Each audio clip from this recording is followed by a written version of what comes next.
Reino do Sul, quem está reinando? O que eles são um do outro?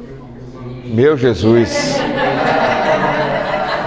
Eu falei na aula da manhã, pessoal, não são irmãos, não são irmãos, o nome é parecido. O nome é parecido, mas não são não. São inimigos uns dos outros. Inclusive o pai de Roboão tentou matar Jeroboão. Ok?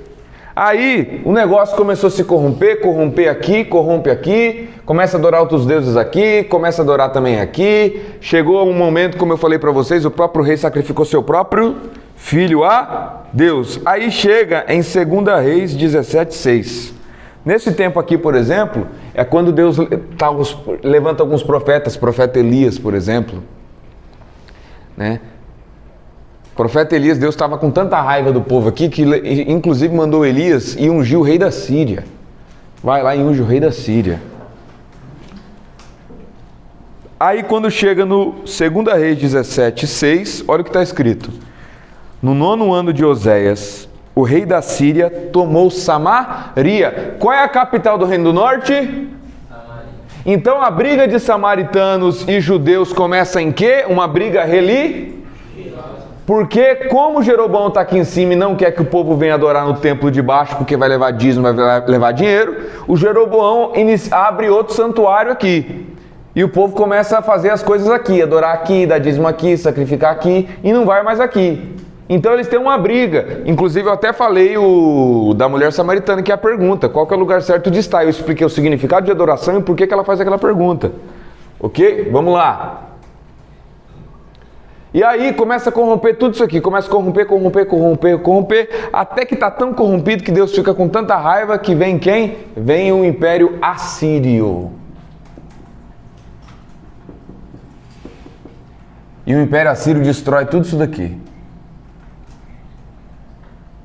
Muito tempo depois, Jeroboão já tinha passado, destrói tudo isso aqui. Destrói o lugar de adoração deles, leva o povo cativo, ok? Porém, diz também o próprio livro de Reis que os poderosos da Síria mandou gente para vir para cá, para Samaria e para essa região, para começar a ficar nessa região, espalhar aquela cultura e etc. E ficou muita gente nativo. Muitos nativos permaneceram aqui. Então, nesse momento, os samaritanos, os chamados samaritanos, começaram a se misturar com os pagãos.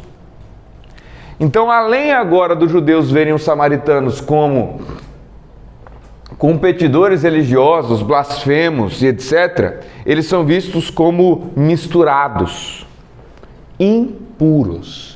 E lembra que eu expliquei para vocês na aula de número 1 o que significa o conceito de impureza? Quem lembra? Quem chuta? Separação? Hã? Separação? Tem a ver. Separação do quê? A pessoa deixa de ser povo de Deus. Olha o que eu vou ler aqui para vocês. Vários autores estão aqui, do R.D., Joaquim Jeremias, Kenneth Bailey, entre outros autores, sobre qual era a visão que os judeus começaram a desenvolver dos samaritanos em toda a história. E tudo isso eu estou explicando para você.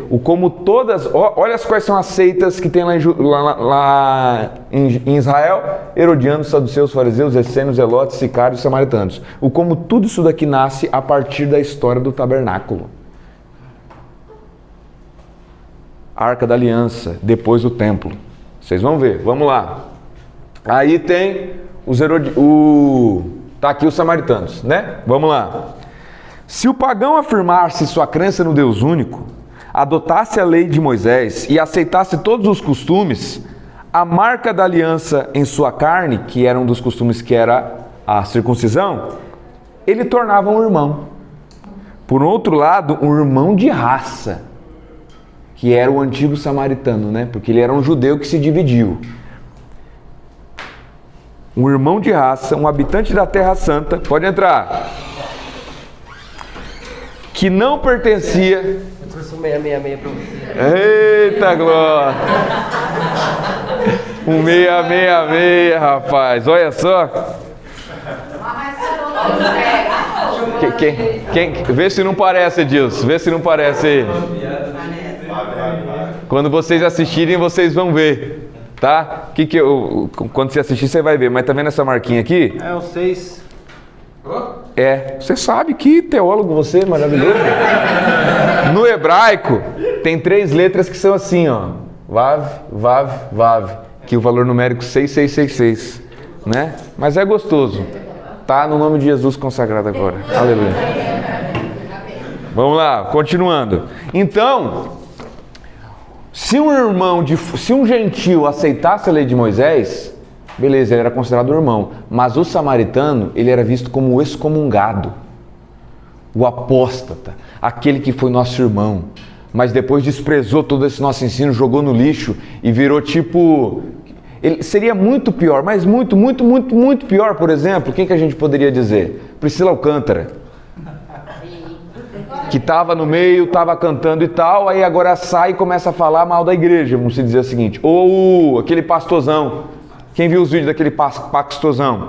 O cara cresceu no meio da igreja evangélica, ficou famoso, agora ele não crê, até onde eu sei, nem em Jesus, e o destrói, fala mal. Pega essa sensação que as igrejas evangélicas têm deles, multiplica por 100, é a visão que eles têm do samaritano, vocês vão se assustar com que a visão que o judeu tem do samaritano, tá? Vamos continuar. Jerusalém, ou seja, Jerusalém está aqui, ó, capital do Reino do Sul. Derramou poucas lágrimas, ou seja, nem chorou, quando os assírios destruíram isso daqui. Pelos contrários, eles ficaram alegres. E depois desse exílio, esta simples inveja e competição começou a piorar a tal modo em se tornar um ódio ardente. O povo de Jerusalém começou a dizer que os samaritanos eram os excomungados e o Talmud incorporou essa tradição. Talmud é comentários rabínicos. As relações entre os dois grupos ficaram cada vez mais estremecidas e acabaram por romper-se definitivamente quando que? Enquanto Jeroboão tinha algum santuário simples, ok. Porém, quando chega no ano 333, no imperador de Alexandre o Grande, veja o que aconteceu.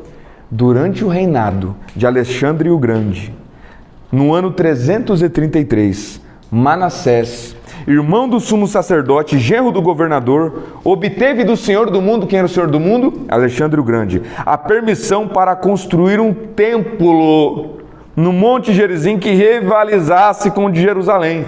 Ele consagrou-se a si mesmo como sacerdote e induziu o encarregado dos sacrifícios, e alguns levitas se juntaram a ele, comprou os levitas, vem aqui se juntar no meu sacerdócio, permitindo que as mulheres que os levitas se casassem com mulheres pagãs. Então antes tinha santuário aqui em Jeroboão, mas no tempo de Alexandre o Grande eles fizeram praticamente uma cópia do templo de Jerusalém.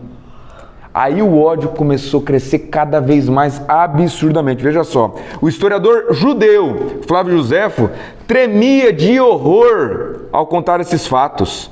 Esta foi a origem da excomunhão cruel infligida pelos judeus aos samaritanos. A capital reconstruída nessa escala, veja só, quando eles reconstruíram esse templo aqui, esse templo lá no Monte Gerizim, do Reino do Norte, tinha tanto ódio, que no ano 122 a.C., um judeu chamado João Hircano, ano 128, João Hircano pegou uma revolta de judeus, subiram tudo aqui em cima, mataram um monte de samaritano, destruíram esse templo e prejudicaram até o terreno embaixo. Ô Christian, você é construtor. Imagina que tem uma casa aqui e eu debaixo da casa começo a cavar e fazer um buracão aqui embaixo. O que vai acontecer? Vai criar erosão e vai afundar. Vai criar uma erosão e vai afundar e vai o quê? Cair. E eles fizeram um negócio cavando aqui embaixo, fez a escavação, ligou até o rio, isso aqui caiu e virou um rio para nunca mais conseguirem construir naquele lugar. Quiser queima. Tamanho ódio que esse pessoal tinha dos samaritanos. Samaritano e judeu por volta e meia se via na rua e um matava o outro. Vamos continuar? Esse daqui, depois, nunca mais os samaritanos conseguiram reconstruir o templo dessa maneira. No templo da mulher samaritana, eles tinham novamente um santuário, muito mais simples, mas esse templo nunca mais eles conseguiram reconstruir. No centro da Palestina se encontrava este grupo étnico, considerado pelos judeus como piores que pagãos estrangeiros. Eles não faziam parte do povo de Deus. É certo que nos dias de Cristo existia um ódio extremamente violento entre os dois grupos, chegando às raias, como eu falei, da ação, violência. Algumas delas eram até cômicas. Veja só, o ódio era tão grande de lá para cá, olha o que os samaritanos fizeram com o judeu. Quando os samaritanos atiraram no templo, perto da festa da Páscoa, ossos humanos, profanando o santo lugar e impedindo o seu uso. Porque é o seguinte, estava tendo uma festa, as festas judaicas todas giravam em torno do templo. Os samaritanos levaram tarde de madrugada, foram lá de fininho, com um monte de ossos humanos. E lembra que eu falei para vocês o que acontece se uma pessoa toca num negócio morto? E a pior impureza de todas as impurezas que não são doenças. Porque a lepra é pior, fluxo de sangue é pior, obviamente. Agora, dessas impurezas que não são doenças, tocar no morto é a pior de todas. 7 dias que você fica impuro. Que estava perto da Páscoa, os samaritanos, vamos lá, eu e você aqui, tudo samaritano, esse judeu safado aí, vamos ver agora. Levantou aqui, aí fingiu judeu, meu irmão, shalom, shalom, shalom, shalom. Chegou lá perto do templo, jogou aquele monte de osso humano e sai correndo. Quando os judeus viram aquele monte de ossos mortos, acabou, cara. Imagina só, é a mesma coisa. Deixa eu ver aqui, você está namorando, você vai casar com o Eduardo, imagina só. Aí vocês querem fazer aquela festa grande, convida umas 300 pessoas, vocês ganharam na loteria, ganharam muito dinheiro, vai fazer aquela festona grande, convida um monte de gente, tá todo mundo lá, coisa mais linda, e cerimonialista, e o cantor dos sonhos, e a banda dos sonhos, tá tudo lá, e tem um lugar fechado com ar-condicionado, aí vem uma mulher que não gosta de você, pega aquele sprayzinho de pum, fedido, que ninguém aguenta, e ela coloca diante de todos os ar-condicionados. De repente, aquele cheiro invade toda a sua festa, o povo começa a vomitar, gente começa a passar mal e etc. Tudo porque acabou com o seu casamento do seu sonho. Foi basicamente isso que fizeram. Só que muito pior, porque nós estamos falando do templo. Esse pessoal era terrível, né? Nem um saberê teve essa ideia. Nem o capiroto, né? Vamos continuando aqui. Outras trágicas, porque isso foi até cômico, a gente riu, mas veja isso aqui. Outras coisas trágicas, como quando os samaritanos caíram em cima de peregrinos judeus. Eles estavam indo para a festa, os samaritanos... Porque o que acontece? Às vezes... o judeu, para ir para a festa judaica, ir perto do templo, às vezes eles passavam para cortar caminho por Samaria. Lembra quando Jesus está passando por Samaria e eles vêm, diz os samaritanos, que viram que Jesus e os discípulos estavam indo para Jerusalém. Então não deixaram que eles passassem por dentro de Samaria. Aí chegou o tio Algo e João e falou assim: ô Senhor, deixa que nós ora aí, Senhor, para cair fogo do céu, igual que o Sodoma e Gomorra, matar tudo esses samaritanos, tudo povo ruim, tem que morrer tudo. E aconteceu certa vez que judeus estavam indo para a festa e passaram aqui no meio, e olha o que fizeram. Quando os samaritanos caíram em cima desses peregrinos judeus e atacaram furiosamente eles, ao ponto de matar.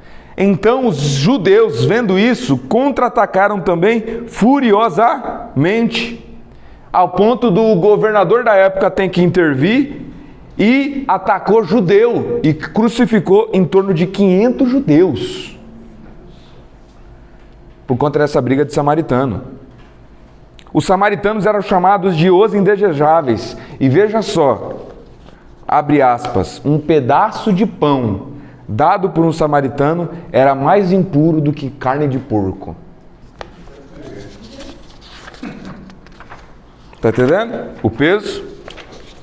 A tradição judaica diz no livro, se não me engano, Assunção de Moisés, ou Ascensão de Moisés, que Isaías, o profeta Isaías morreu, não, Ascensão de Isaías, que o profeta Isaías morreu por conta que um samaritano chamado Belquira promoveu um complôzinho contra Isaías, fez ele ser capturado e condenado à morte, por conta de um samaritano. Segundo os judeus, as filhas dos samaritanos estão em fluxo de sangue desde que nascem. O que é fluxo de sangue? Mas o que é o fluxo de sangue? Quando uma mulher está em fluxo de sangue, o que é isso? Menstruação. O judeu diz assim, as filhas dos samaritanos estão em menstruação desde que nascem. Porque na tradição judaica, estar em fluxo de sangue é estar impura. Elas são nojentas. Olha o que o judeu diz do samaritano, desde bebê, desde que nasce. E aí, se tem um templo em Jerusalém e tem um santuário lá em Samaria, pode construir um templo em outro lugar também, né? Construíram também um templo no Egito. Isso aumentava a raiva. Na cidade de Leontópolis, porque tinha muitos judeus lá. Falei assim, é tudo culpa desse samaritano. Agora vão construir templo em tudo quanto é lugar. E a briga começou a ficar feia. Os samaritanos eram classificados como os hereges. Alguns sugerem que os judeus acreditavam que aceitar a ajuda de um samaritano iria atrasar a libertação de Israel. Ou seja, Israel está sendo oprimida pelo Império Romano, mas eles creem que vai vir o Messias que vai libertar Israel do Império Romano. Se um judeu aceitou a ajuda de um samaritano, ou seja, é proibido o quê? Aceitar a ajuda de... Tem até uma parábola meio estranha aí, né? Vamos lá, nós vamos chegar nessa parábola depois. Não pode aceitar a ajuda de um samaritano. Porque é o seguinte, se aceitar a ajuda de um samaritano, vai atrasar a libertação de Israel. Alguns sugerem que os judeus acreditavam, ou outros sugerem que os judeus amaldiçoavam publicamente os samaritanos e oravam para que eles não tivessem parte na vida futura. Ou seja, o povo orava para que o samaritano não fosse salvo, pelo amor de Deus. Olha o que a tradição judaica diz sobre o samaritano. 2 nações a minha alma detesta, e a terceira nem ao menos pode ser chamada de povo. Qual que é essa terceira que é detestável, nem pode ser chamada de povo? Os samaritanos. É chamado de cidade dos insensatos, nós também zombamos deles. Na época de Alexandre o Grande, os judeus e os samaritanos entraram em disputa a respeito do local para onde os sacrifícios devem ser enviados, como eu falei para vocês. E aí também teve um momento que teve uma guerra, e aí o governador tomou parte, sabe de quem? Do judeu, e foi e matou todos os samaritanos que estavam no meio da guerra. Então aquela hora crucificou o judeu, agora matou um monte de samaritano por causa do judeu. É esse o problema que está entre esse pessoal. Flávio José relata que os samaritanos deram muito prejuízo ao judeu, inclusive depositando lixo nas suas terras e roubando alguns de seus escravos. Continuando, Samaria, os judeus odiavam os samaritanos. Pessoal, tem muita coisa aqui. Aí depois vocês podem ler. Senão vai demorar muito eu falando de tudo isso aqui. Ok? Vamos continuar. Tinha o templo aqui. Tinha um local da oferta e do imposto do templo. Não podia dar para o samaritano, não podia aceitar. Se você mata, qual que é a punição na lei de Moisés se você mata alguém? Se você comete o assassinato de uma pessoa, qual é a punição da lei de Moisés? Você vai ser, eita Jesus! Você vai ser condenado à morte. O Christian me matou, o Christian vai ser condenado à morte. Mas tem uma exceção, sabe qual? Se matar um samaritano. Se matar um samaritano, paga só uma multinha. Deixa eu abrir aqui o meu... Obrigado, meu irmão. Que glória. Eu vou dar um jeito de criar nota aqui só para te dar mais nota.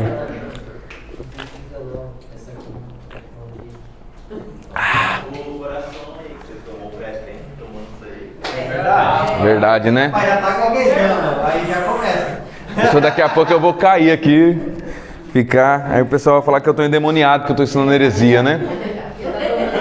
E outra coisa, quando você faz às vezes alguma negociação e tal, documento, tenha testemunha. Se for um samaritano, não vale.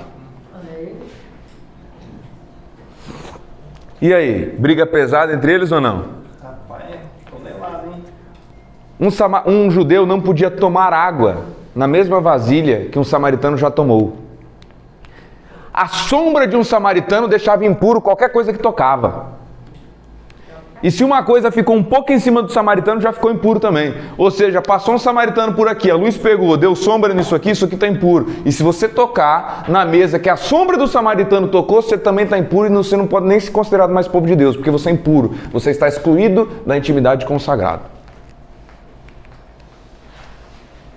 Coisa bonita, né? Não dá nem, eu não consigo nem encontrar qualquer coisa nos dias de hoje para comparar. Entendeu? É até difícil. É até difícil encontrar. Um judeu não podia se aproximar, por exemplo, a mulher lá do poço de Samaria, né? 6 metros ela tinha que ficar à distância de Jesus Cristo. Judeus e samaritanos não conversam entre si. Tanto é que quando Jesus pergunta, como tu, pois, sendo homem judeu, conversa comigo, ou me pede de beber? Não podia conversar e muito menos tocar no objeto que a samaritana tocou. E muito menos ainda beber água no mesmo pote. Aí Jesus, além de pregar para ela, depois ainda vai e fica tantos dias lá em Samaria pregando para o povo. Isso aqui era uma raiva que acontecia, que era até absurdo. Pra você ter noção, sabe o que... me lembra onde eu parei, que começa a vir coisas na minha mente, aí eu vou indo e eu esqueço. Então me lembra onde eu parei onde eu estou falando da mulher samaritana, conversando com Jesus, ok? Sabe um negócio que ficou feio uma vez? Jesus está entre Galileia e Samaria. Não, isso aqui eu vou falar depois. Não, isso aqui eu vou falar. Não vou esquecer. Não, isso aqui eu vou falar depois porque vai ser um momento mais propício, beleza? Aí, vamos lá. Num momento como esse, em Lucas capítulo de número 10... Eu tenho uma dúvida. No caso, os samaritanos eles professavam a mesma religião do que o povo que estava na parte sul do Israel. Teoricamente sim, porque os samaritanos tinham a Torá. Tanto é que hoje a tradução deles é chamada de Pentateuco samaritano. A minha dúvida é, por que a gente chama de judeu o povo que está no sul por causa da tribo de Judá? Exato. Exatamente. E samaritano, qual é a capital aqui? Jerusalém e a principal tribo de Judá. E aqui, Samaria. Samaria é a cidade dos insensatos, Samaria é a cidade dos pecadores, Samaria é só podridão, é só devassidão, etc, etc, etc. Quanto tempo durou o domínio dos assírios? Aí você me pegou, irmão. Cabeça eu não lembro não. Eu li quando eu estava estudando a história de Jonas, que os assírios, todo lugar que eles dominavam, eles tinham uma política de deportação. Que eles entravam numa cidade, expulsavam o povo e o povo que restava... Foi o que aconteceu aqui. Eu não sei se eu comentei nessa aula ou na aula passada. Que eles tiraram o povo daqui e levaram embora. E trouxeram os assírios para cá. Mas ficou ainda nativos, né? Ficou ainda nativos. E na época de Jonas, eles ainda não tinham destruído o Reino do Norte. Inclusive, Jonas foi do Reino do Norte. Tá bom? O Reino do Norte era bem maior que o Reino do Sul. Muito maior. Samaria era só uma parte. Samaria é a capital. Foi a 4ª capital do Reino do Norte. As outras partes não tinha tanta rivalidade com Jerusalém assim? Ou tinha também? Não. Todo mundo do Reino do Norte começou a ser visto como samaritano. Entendi. Entendeu? Porque todo mundo adorava nesse templo aqui, naquele santuário lá. Ok? Vocês entenderam o peso disso? Vocês estão entendendo, né? A filha de um samaritano é impura desde bebê. Eles oravam para que os samaritanos não participassem da salvação, do reino do Senhor. É muito pesado tudo isso que eu te falei. Aí um dia um doutor da lei chega em Jesus. Então nós falamos aqui sobre... Estamos começando aqui pelos samaritanos. Ok? Chega um escriba, doutor da lei em Jesus e questiona sobre o quê? Herdar a salvação. Lá em Lucas, achem para mim aí a palavra do bom samaritano. Lucas capítulo de número 10, vamos ler.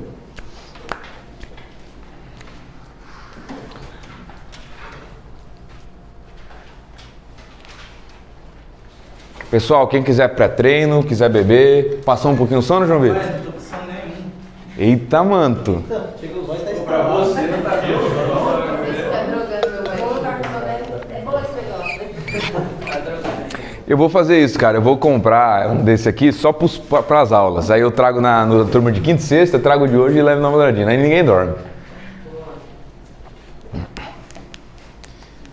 A quem achou a parábola do bom samaritano? Leia aí o primeiro versículo. Um mestre da lei se levantou e querendo... Mestre da lei. Algumas traduções podem dizer jurista.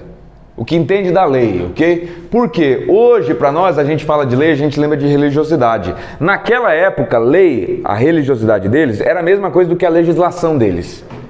Então ele é um juiz, ele é um promotor, entendeu? Ele é um cara que é da religião, mas ao mesmo tempo ele é um doutor da lei, ok? Só um pouquinho, Mateus. Só um pouquinho, Cristian. Fala, Mateus. Por que ele não foi chamado de Rabi, então? Quem foi chamado? Ele era o mestre da lei, não é? Sim. E o Rabi não é o mestre? Rapaz, eu não sei dizer assim se tem de fato uma diferença entre mestre e rabi, mas Jesus é chamado de rabi, não sei, poderia ter sido. Depois eu vou ver isso aí, se naquela época existia alguma diferença entre o mestre da lei e o rabi, tá? Vou ver isso daí. Continua. Um doutor da lei chegou em Jesus. Continua, desculpa. E querendo encontrar alguma prova contra Jesus, perguntou: Mestre, o que devo fazer para conseguir a vida eterna? Alguém tem uma tradução diferente? Posso colocar aqui, não. Mestre, Não, que de- farei para herdar a vida? Não, antes. Antes. Pode deixar nessa mesma tradução sua. E eis que se levantou de certo. Eis que se levantou. O seu texto diz eis que se levantou? Na tradução que você estava dizendo antes. Não, essa daqui mesmo. Ah, essa mesmo? Diz que o mestre da lei se levantou, né? Se levantou também, não tinha ouvido. Por que se levantou? Mestre, o que preciso fazer para ter a vida eterna? Um mestre da lei se levantou. Hoje para nós se levantou é o seguinte, ele tomou atitude, se levantou contra mim. Naquela época não. Naquela época se levantou, literalmente, o cara ficou em pé. Por quê? Porque naquela época havia uma cultura de o quê? Quando você ia fazer uma pergunta para um mestre, para um rabi, você ficava em pé, em respeito, em devoção, em reverência. Porém, o texto de Lucas quer apresentar a hipocrisia deste homem. Porque na verdade ele tem uma falsa devoção. Ele quer pôr Jesus à prova. Por isso o Kennedy Bailey e o Clay Snodgrass diz o seguinte: é por isso que Jesus não responde a pergunta dele diretamente e entra num jogo com ele de perguntas e respostas, porque Jesus sabe da hipocrisia dele. Ele se levanta e nós vamos ver qual era o objetivo final dele. Aí ele pergunta: mestre, o que farei? Beleza, aí toda esta parábola é um jogo de 8 falas. 4 perguntas e 4 respostas, e nenhuma vez Jesus dá uma resposta. Jesus usa a própria fala do fariseu contra ele mesmo. Do fariseu não, do doutor da lei. Veja só, ele chega em Jesus e fala assim: mestre, o que farei para herdar a vida eterna? Pergunta. O que Jesus responde? Jesus não responde. Jesus fala assim: peraí, você não é mestre da lei? Tu é jurista. Você é o bambambam, você é o charamanaia. Olha aí para mim e diz: o que está escrito na lei, como você lê? Então Jesus perguntou. Então o mestre da lei fez uma pergunta, Jesus fez uma pergunta. Aí o que o mestre da lei responde? Está escrito: ama o teu Deus de todo o teu coração, de toda a tua alma, de toda a força do teu entendimento, e é o próximo como a ti mesmo. Aí o doutor da lei responde. Aí o que Jesus fala? Pronto, faz isso e viverá.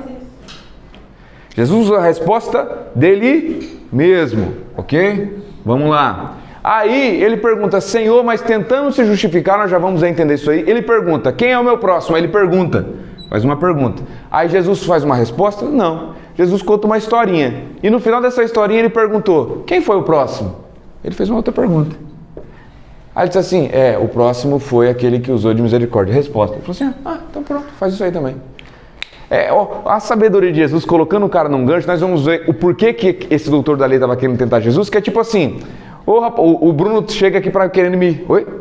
Inclusive era o samaritano. Sim, exatamente. Na parábola é o samaritano. Então, Ele chega para me tentar, aí Jesus sabe, né? Falou assim, rapaz, você é o teólogozão bam, fomentão, querendo tentar Jesus, querendo obter uma resposta contrária de Jesus, nós já vamos ver isso aí, querendo pôr Jesus à prova. Jesus usa a própria palavra contra o cara e o cara tem praticamente volta envergonhado. Tipo assim, ô Jesus, me diz isso aí, Jesus. Não, digo não, pô. Fala você mesmo. Responde aí, o que está escrito na lei? Tá isso, então faz isso mesmo. Mas Jesus, isso. Cara, olha isso aqui, o que você acha? Acho isso, pronto, faz isso mesmo.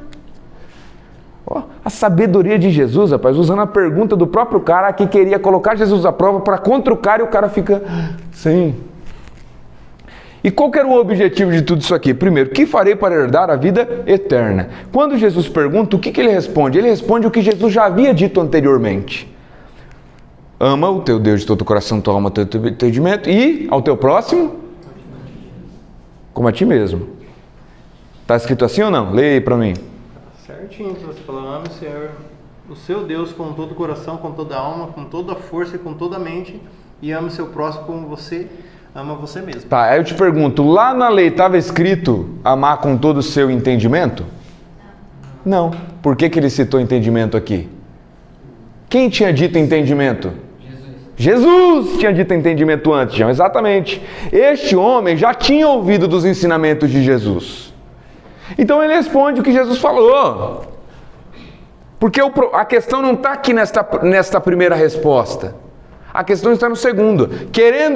Aqui está o BO. Querendo justificar-se, justificar suas próprias opiniões teológicas e se utilizar disso para o que ele queria colocar Jesus à prova. Ele pergunta, quem é o meu próximo? Por quê? A resposta que esse jurista esperava é o que está no texto, quer ver?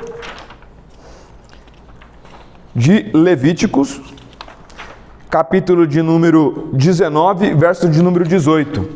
Você não deve se vingar, nem guardar rancor contra os filhos de seu próprio povo, mas você deve amar o seu próximo como a você mesmo. Então, e baseado também no Salmo 139, 21, 22, Senhor, eu não odeio os que te odeiam, e não detesto os que se levantam contra ti, eu os odeio com ódio absoluto, etc, etc. A partir desses dois textos, os doutores da lei, interpretando muito equivocadamente, eles limitavam o conceito de amor ao próximo ao seu próprio povo, pois está escrito em Levíticos 19, 18, você não deve se vingar nem guardar rancor contra os filhos do seu próprio povo, mas deve amar o seu próximo como a si mesmo. Então o meu próximo é o meu irmão do meu povo, é o judeu. Então beleza, ele queria colocar Jesus à prova, porque a única resposta que seria possível na cabeça deste doutor da lei era: quem é o meu próximo? São os nossos irmãos judeus. Tá dando para entender ou tá ficando confuso? E qual é o problema que ele está querendo colocar Jesus à prova? É que judeu está estendendo Jesus está estendendo o seu amor para gente que não era judeu. Jesus está visitando o samaritano. Jesus está dormindo na casa de publicano. Jesus está fazendo milagre para gentil e fazendo milagre para samaritano também. Jesus está andando com gente pura, Jesus está tocando leprosos, Jesus está entrando em casa debaixo de teto de que tem gente morta. Jesus está tocando em morto. Jesus está se permitindo ser tocado por uma mulher impura, fazia 12 anos do seu fluxo de sangue.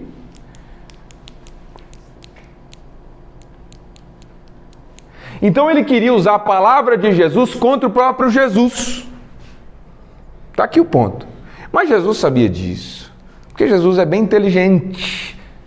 E leia, Jesus, o Senhor revelava às vezes a intenção dos corações daqueles que colocavam Jesus à prova. Aí a pergunta aqui do Kenneth Bailey, como Jesus definiria o próximo para o jurista, o doutor da lei? Seria o filho de sua própria casa? Ou ele ia preferir o estrangeiro que mora também com vocês?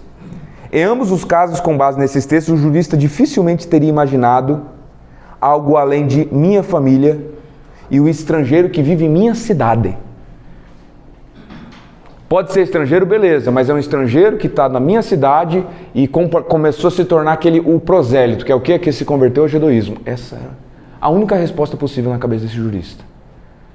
Aí Jesus faz uma pergunta. Jesus conta uma história para fazer uma pergunta. Qual é a pergunta que esse Jesus faz? Jesus diz que tinha um homem na cidade de Jerusalém. Continua aí. Leia aí, Cristian. No início da parábola. Contar a história ou não? Exato. Jesus respondeu assim: um homem estava descendo de Jerusalém para Jericó. Um homem estava em Jerusalém indo para Jericó. Continua. No caminho, alguns ladrões assaltaram e tiraram sua roupa, Tá bom. bateram nele. Tá bom. Vamos lá. Ele está em Jerusalém e vindo para Jericó. Eu até hoje não encontrei um autor que dissesse que este... Deu problema aí, Gabriel? Ah, tá. Eu não encontrei algum autor até hoje que dissesse que este ferido não fosse um judeu. Por quê? Porque Jesus está lidando com a mentalidade do jurista. Então ele está colocando aqui o judeu. Ele está saindo de Jerusalém. Indo para onde? Jericó. A distância entre Jerusalém e Jericó aqui são 27 quilômetros. É uma região praticamente desértica, montanhosa. Não tem nem vegetação direito. E dizia-se que estava diminuindo a quantidade de trabalho no templo e muita gente foi demitida da construção do templo. Então, um desemprego grande e mais muita gente mal intencionado, isso aqui é um negócio, não que a parábola em si seja real, mas este acontecimento era comum. Ele não está inventando um negócio do nada, não. Muita gente saía de Jerusalém, ia para Jericó. Jericó era um grande centro financeiro nessa época. Aqui no meio tinha muitos lugares de esconderijo, pedregais, região meio montanhosa, seca, praticamente o deserto. O cara passava por lá, os ladrões escondidos as ganguezinhas, pegavam os caras e batia, ó, dava um couro, pegava tudo e vazava e deixava o cara lá. O Henry Daniel, o Joaquim Jeremias também dizem que muitos sacerdotes moravam aqui. E esse caminho de Jerusalém para Jericó entre sacerdotes e levitas era comum, porque como os sacerdotes e levitas moravam aqui, vocês se lembram que os levitas recebiam dízimos e os levitas levavam dízimos dos dízimos? Então ainda tem um resquício disso acontecendo. Levitas às vezes pegavam o dízimo aqui e vinha para cá para levar e volta. E o sacerdote com seus turnos, ainda que os turnos eram divididos entre os sacerdotes, quando estava no turno da vez do sacerdote, ele vinha para cá, tá? E voltava para cá. Aí só depois de um tempo que ele voltava para o plantão dele de novo. Isso aqui é comum. Aí Jesus diz que está vindo um cara para cá e ele fica meio morto à beira do caminho. Correto? O que passa? Passa um sacerdote. E ele não passa de largo e vai embora. Depois passa o que? Um levita. Até então, o doutor da lei está ouvindo a história de boa. De boa. Porque ele perguntou sobre salvação, perguntou sobre o próximo. Aí, rapaz, olha o que acontece. Aí Jesus arma a confusão, porque ele cita o quê? Samaritano. O samaritano que é toda essa impureza que eu já citei para vocês. Que se você tocar na sombra do samaritano, você está impuro. Mas estava vindo um samaritano. E o samaritano parou, pegou, passou azeite na ferida, vinho na ferida, colocou na cavalgadura, levou para hospedagem, fez tudo aquilo lá. Ok? Aí o que Jesus pergunta? Na sua opinião, qual desses três foi o próximo? Ué, não, peraí. Qual desses três o quê? Desses três, qual desses três? Quais desses três? Foi o próximo? Pera, mas por que foi o próximo? Porque a pergunta é quem é o meu próximo sobre amar o próximo. Então vamos lá, se o mandamento é amar o próximo, lembra que o doutor da lei respondeu, ama o teu próximo. Então existe o que cumpre o mandamento, que é o quê? Aquele que ama. Aquele que ama é o que cumpre o mandamento, e existe aquele que recebe o amor. Quem é o que recebe o amor? É o próximo. Então quem que seria o próximo na parábola? O ferido. O ferido é o próximo. E quem é o que ama? O samaritano. Porém, o que Jesus pergunta? Quem foi o próximo? Não faz sentido. Porque ser o próximo se encaixa no que recebe. Ama o teu próximo. O que cumpre o mandamento é o que ama, o próximo é o que recebe. Então você ama o teu próximo, eu sou o próximo, então eu sou o outro, você ama a mim. E você é o próximo e eu sou aquele que ama. Tá dando para entender ou ficou confuso? Por que isso aqui? Consigo entender, Fran? Por que isso daqui? Aí eu vou falar, lembra que na aula passada eu falei para você sobre o óculos hermenêutico? O que é o óculos hermenêutico? São teologias a partir das quais a gente interpreta todos os textos bíblicos. Aí eu citei, lembra que eu citei para você o texto de José? A depender da teologia que o cara tem, ele olha para o texto de José, se é a teologia da prosperidade, Deus pegou José, realizou o sonho de José e colocou ele no alto lugar. Então se você for fiel a Deus, Deus vai realizar o teu sonho e vai te colocar no alto lugar. Eu falei como que a teologia da honra vê esse texto, como a teologia do coach pode ver esse texto, mas eu falei também como a teologia do reino de Deus pode ver esse texto. Como que a teologia do reino de Deus pode ver esse texto de José? Deus, na sua presciência, saberia e soube e sabia que viria uma grande fome sobre Israel. O que Deus faz? Deus prepara um homem para colocar no governo do Egito para matar a fome de toda uma geração daquela época. Percebe como mudou todo o foco? O foco aqui já não está na bênção que José recebe, na minha vitória, no meu sonho, na minha... Não, o foco aqui está agora no quê? Na providência divina que levanta homens para matar a fome dos famintos naquela geração. Foi esse o chamado de José. José teve a sabedoria, o sonho, foi para o governo e fez o quê? Os povos iam até o Egito para comer. E vamos fazer aqui um joguinho sobre o quê? Quais são as... Ué, esse meu remédio está aqui? Desculpa, meu irmão. Quais são as formas que se enxerga... Cadê o carregador? Ah, tá aqui. Carregador o quê? Meu Jesus, eu tô... Apagador. Quais são? Quantas aplicações equivocadas nós vemos da parábola do bom samaritano? Que não tem problema, às vezes, a gente pregar em analogia. O que é pregar em analogia? Por exemplo, o samaritano, ele é um samaritano. A Bíblia em nenhum momento falou que é o Espírito Santo. Agora é errado dizer, o samaritano passou óleo na ferida e curou a ferida. Você tem a ferida de um ódio. O Espírito Santo pode chegar em você e curar essa ferida do seu ódio, fazendo que possa nascer o perdão. É errado isso que falou? Não, não é errado, porque o Espírito Santo realmente nos ajuda e cura nossas feridas para que nós possamos perdoar. Agora, isso significa, de fato, o texto da bom samaritano? Não. Tem problema pegar a analogia? Não tem, desde que essa analogia não fira a essência do próprio texto e da mensagem de Jesus. Agora vamos supor, olha pregações que eu já vi do bom samaritano. Vamos lá, Jerusalém representa a igreja que ele estava. E Jericó representa o mundo.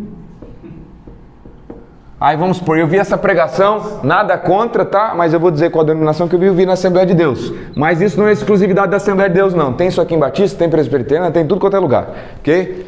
Aí o cara tá aplicando o seguinte, Deus falou para você ficar aqui. E Jericó representa o mundo. Então se você sair aqui dessa igreja e ir para Jericó, sabe o que vai acontecer com você? O diabo vai pegar você.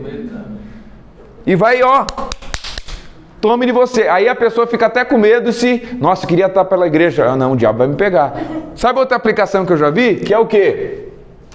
De Jerusalém ir para Jericó, esse caminho seria os caminhos da nossa vida. E os salteadores são as provas, as dificuldades que nos sobrevêm e as feridas que ficam. O sacerdote e o levita é gente que olha para a gente e não ajuda. O samaritano que chega é Jesus. E a estalagem e a conta que paga é a vitória que vai vir sobre a tua vida, que você vai vencer as tuas provas. Aí eu te pergunto, se coloque lá na pele do doutor da lei. Quando Jesus está falando a parábola do samaritano para o doutor da lei, o doutor da lei está pensando, meu Deus, vai vir a minha vitória. Tenha piedade. Tenha piedade. Porque é o seguinte, não tem problema pregar analogia, mas esse tipo de analogia fere a mensagem do texto e pode nos levar para uma teologia totalmente contrária à teologia de Jesus. Agora,